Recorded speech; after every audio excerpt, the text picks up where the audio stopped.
नमस्ते दोस्तों। क्या आप भी अपने बैंक अकाउंट में मिनिमम बैलेंस मेंटेन न करने की वजह से लगने वाले चार्जेस से परेशान हैं? क्या हर महीने पेनल्टी भर भर के थक चुके हैं? अगर हाँ, तो ये वीडियो आपके लिए ही है। आज हम बात करेंगे एक बड़े अपडेट के बारे में, जहां कई बड़ी पब्लिक सेक्टर बैंकें अब मिनिमम बैलेंस के चार्जेस को पूरी तरह से हटा रही हैं। जी हाँ, अब आप बिना किसी टेंशन के अपना अकाउंट जीरो बैलेंस पर भी चला सकते हैं और कोई फाइन नहीं लगेगा। लेकिन ये अपडेट किन बैंकों में लागू हो रहा है, कब से शुरू हुआ और क्या प्राइवेट बैंकें भी ऐसा कर रही हैं? सारी डिटेल्स जानने के लिए ये वीडियो आखिर तक जरूर देखें, क्योंकि आखिर में मैं आपको कुछ टिप्स भी दूंगा कि कैसे आप अपना अकाउंट मैनेज करें और ज्यादा फायदे उठाएं। अगर आपको ये जानकारी उपयोगी लगे तो लाइक करें, शेयर करें और चैनल को सब्सक्राइब करना न भूलें। बेल आइकन दबाकर नोटिफिकेशंस ऑन कर लें ताकि ऐसे उपयोगी अपडेट्स आपको सबसे पहले मिले। चलिए शुरू करते हैं। दोस्तों, सबसे पहले समझते हैं कि मिनिमम बैलेंस या मिनिमम एवरेज बैलेंस क्या होता है। मिनिमम एवरेज बैलेंस, जिसे शॉर्ट में एमएबी कहते हैं, वो अमाउंट है जो आपको अपने सेविंग्स अकाउंट में हर महीने औसतन रखना पड़ता है। मतलब अगर महीने के दौरान आपका बैलेंस ऊपर नीचे होता है तो उसका एवरेज कैलकुलेट किया जाता है।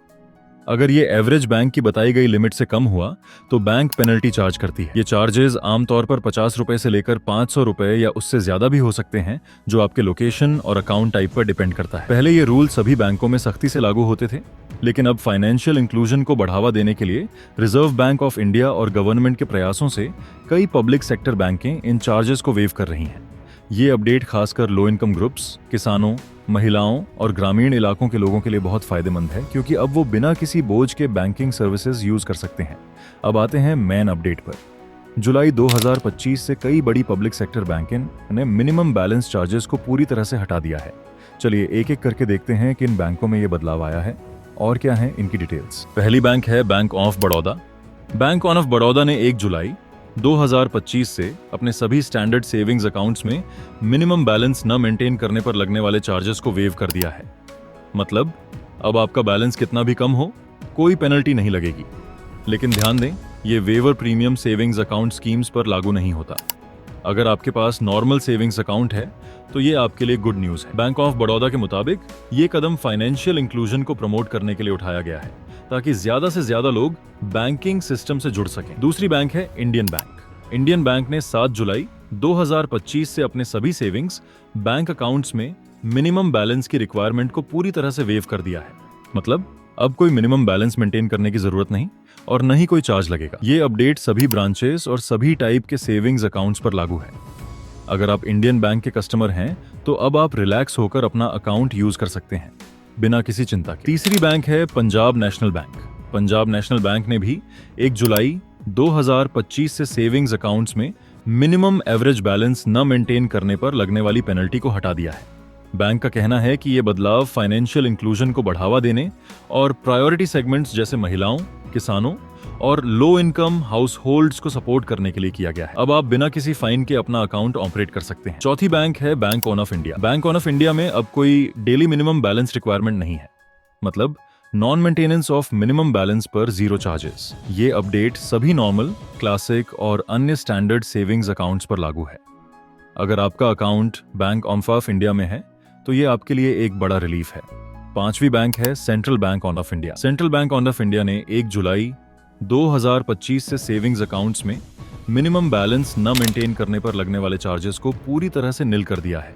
मतलब अब कोई पेनल्टी नहीं। ये सभी ब्रांचेस और अकाउंट टाइप्स पर लागू है। दोस्तों, ये तो हुई पब्लिक सेक्टर बैंकों की बात, लेकिन क्या प्राइवेट बैंकें भी ऐसा कर रही हैं? अफसोस नहीं, बल्कि कुछ प्राइवेट बैंकें तो मिनिमम बैलेंस को और बढ़ा रही हैं। उदाहरण के लिए ICICI बैंक ने अगस्त 2025 से नए सेविंग्स अकाउंट्स के लिए मिनिमम एवरेज बैलेंस को बढ़ा दिया है।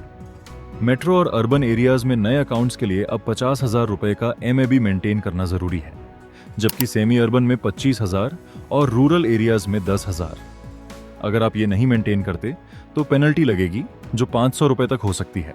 इसी तरह HDFC बैंक और SBI जैसी अन्य बैंकें अपने पुराने रूल्स फॉलो कर रही हैं, जहां मिनिमम बैलेंस अर्बन एरियाज में 10,000 से 15,000 तक है, लेकिन वो अभी भी चार्जेस लेती हैं अगर बैलेंस कम हो। अब सवाल यह है कि RBI का क्या स्टैंड है। RBI गवर्नर ने हाल ही में कहा है कि मिनिमम बैलेंस रिक्वायरमेंट और पेनल्टी तय करने का फैसला हर बैंक पर छोड़ दिया गया है। मतलब कोई यूनिवर्सल रूल नहीं, हर बैंक खुद करेगी। लेकिन पब्लिक सेक्टर बैंकिंग गवर्नमेंट की पॉलिसी के तहत ये वेवर्स दे रही हैं, ताकि आम आदमी को राहत मिले। दोस्तों, ये अपडेट क्यों महत्वपूर्ण है? क्योंकि भारत में करोड़ों लोग लो इनकम ग्रुप से हैं, जो मिनिमम बैलेंस की वजह से बैंक अकाउंट ओपन करने से हिचकते थे। अब ये वेवर्स से फाइनेंशियल इंक्लूजन बढ़ेगा, लोग ज्यादा सेविंग्स करेंगे और डिजिटल बैंकिंग को बूस्ट मिलेगा। अगर आपका अकाउंट इनमें से किसी बैंक में है तो चेक कर लें अपनी ब्रांच से या ऐप से कि अपडेट लागू हो गया है या नहीं। इंटरेस्ट रेट चेक करें, भले ही मिनिमम बैलेंस की जरूरत ना हो, अपने बैंक के सेविंग्स अकाउंट पर मिलने वाले ब्याज की दर जरूर चेक करें। कुछ बैंक 4 से 6% तक ब्याज देते हैं, जो आपकी बचत बढ़ा सकता है। डिजिटल बैंकिंग का फायदा उठाएं। जीरो बैलेंस अकाउंट के साथ नेट बैंकिंग या मोबाइल ऐप यूज करें, ताकि बिना ब्रांच जाए पैसे ट्रांसफर, बिल पेमेंट और बैलेंस चेक कर सकें। ऑटोमेटिक सेविंग्स प्लान, हर महीने थोड़ा थोड़ा पैसा रिकरिंग डिपॉजिट या SIP में डालें। जीरो बैलेंस अकाउंट में भी ऑटो डेबिट सेट करके छोटी बचत शुरू कर सकते हैं। अननेसेसरी चार्जेस से बचें। ATM ट्रांजैक्शंस की लिमिट, SMS अलर्ट्स या डेबिट कार्ड फीस जैसे अन्य चार्जेस पर नजर रखें, ताकि मिनिमम बैलेंस वेवर के बावजूद आपका पैसा बचे। मल्टीपल अकाउंट्स मैनेज करें।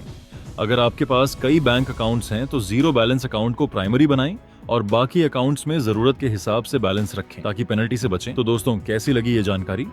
कमेंट में बताएं कि आपका अकाउंट किस बैंक में है और क्या आपने ये अपडेट नोटिस किया। अगर कोई सवाल हो तो कमेंट करें, मैं रिप्लाई करूंगा। वीडियो को लाइक, शेयर करें और सब्सक्राइब करें। मिलते हैं अगली वीडियो में।